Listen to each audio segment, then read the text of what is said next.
Hello दोस्तों, नमस्ते।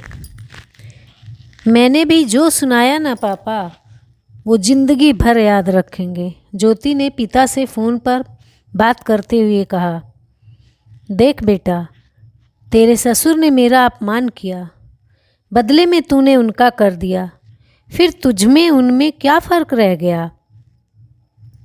पिता ने ज्योति से कहा, देखो पापा, मैं अपना अपमान सह सकती हूँ, पर आपका नहीं। फिर ना मुझे उम्र का लिहाज रहता है, ना ही रिश्ते का। मैंने तो सोच लिया ननद की सगाई में भी नहीं जाऊंगी। फिर रिश्तेदारों को जवाब देते रहें कि बड़ी बहू क्यों नहीं आई। ज्योति ने कहा, देख बेटा, ये मेरे संस्कार नहीं हैं। मैंने हमेशा यही सिखाया है कि इंसान बदला लेने से नहीं, माफ़ करने से बड़ा बनता है। पिता ने कहा, देखो पापा, आपकी सिखाई हर बात मुझे अच्छे से याद है। पापा, सब बातें आपको फ़ोन पर नहीं बता सकती। वो जब जब यहाँ मेरे पास आकर रुकते हैं, बहुत भला बुरा बोलते हैं मेरे परिवार के बारे में, मेरी परवरिश के बारे में। हर बार उनका स्वभाव ही ऐसा है या उम्र का लिहाज कर मैं चुप रह जाती हूँ। ज्योति की आवाज़ गर्म पड़ गई। पिता समझ गए अभी गुस्से में है, एक ना सुनेगी, सो फ़ोन रखने को कहा। बात इस बार इसलिए बिगड़ गई, ज्योति के पिता अपने हार्ट का चेकअप कराने के लिए दिल्ली बेटी के घर चले गए। वहीं ज्योति की ननद के लिए लड़का देखने ससुर जी पहुंच गए।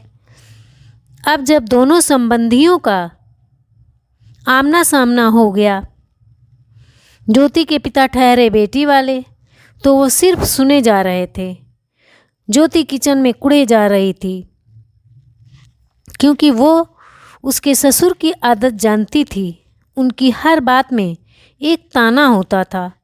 किसी भी बेटी के लिए ये बहुत कठिन होता है कि उसका बीमार पिता इलाज के लिए उसके पास आए और किसी ससुराल वाले से बेइज्जत होकर चला जाए।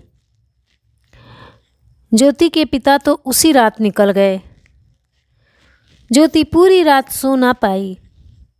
सुबह उठते ही फिर किसी बात को लेकर ससुर जी ने तंज कसा, तो भाई अब तो रात को सोई गाय शेरनी का रूप ले चुकी थी।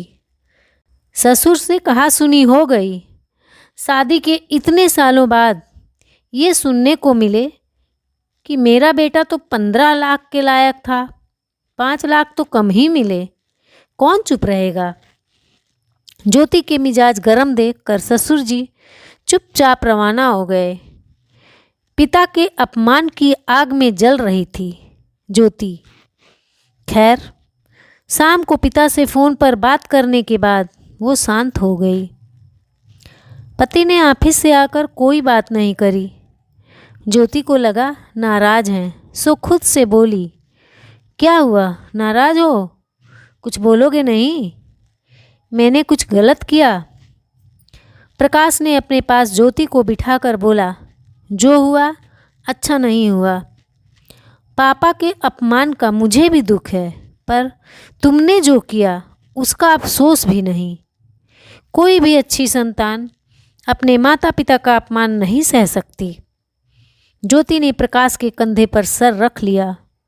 प्रकाश ने आगे समझाते हुए कहा, बाहरी शांति के लिए आंतरिक शांति जरूरी है।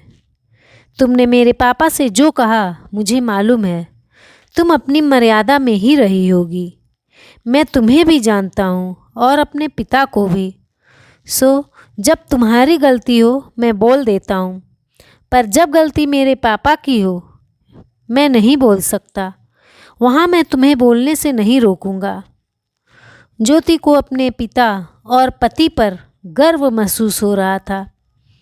जब उसके जीवन में सबसे महत्वपूर्ण इंसान इतने समझदार हैं, तो काहे का रोना। किचन में गई और प्रकाश के लिए चाय बनाने लगी।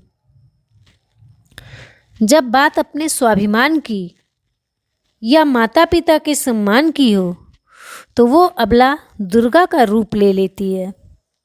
धन्यवाद।